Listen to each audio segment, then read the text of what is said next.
یہ غالباً کل ہی کا واقعہ ہے۔ معاذ طارق جمیل صاحب پرفیوم کے ایک شو روم میں تشریف لے گئے ہیں اور وہاں بیٹھ کر ایک روایت سنا رہے ہیں کہ اگر اہل جنت کو کاروبار کی اجازت دی جائے تو وہ پرفیوم اور کپڑے کا کاروبار کریں گے۔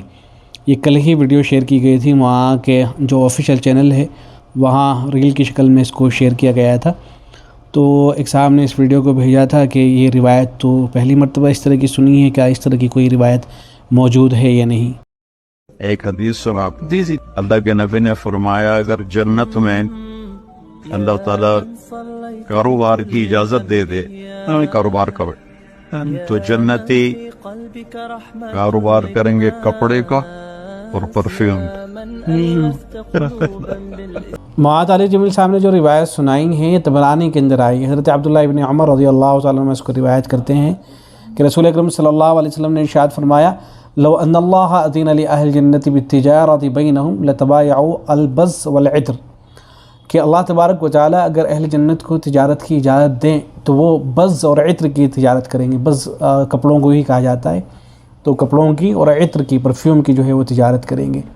یہ روایت طبرانی کے اندر ہے اور ایسے ہی حلیۃ الاولیاء کے اندر آئی ہے، اور الضعفاء الکبیر للعقیلی اس کے اندر ہے، تاریخ اصبہان کے اندر ہے، اور بھی بہت سی کتابوں کے اندر اس روایت کو نقل کیا گیا ہے۔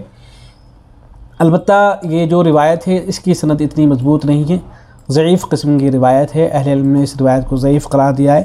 ناصر الدین البانی صاحب نے بھی جو اس حدیث پر حکم لگایا ہے اور ضعیف ہونے کا حکم لگایا ہے، لیکن بہرحال موضوع نہیں ہے، من گھڑت نہیں ہے، ضعیف قسم کی روایت ہے۔ اور ضعیف جو روایتیں ہوتی ہیں ان کے بارے میں بار بار عرض کیا جا چکا ہے کہ ان کو بیان کرنے کی گنجائش ہوتی ہے۔ حضرت امام نووی رحمۃ اللہ علیہ نے کتاب الاذکار کے اندر محدثین اور فقہاء کا اجتماع نقل کیا ہے، ایک طرح سے ان کا اتفاق نقل کیا ہے کہ وہ سارے حضرات اس بات پر متفق ہیں کہ ضعیف روایت کو اس کے اوپر عمل کرنا جائز ہوتا ہے جب تک کہ وہ موضوع نہ ہو۔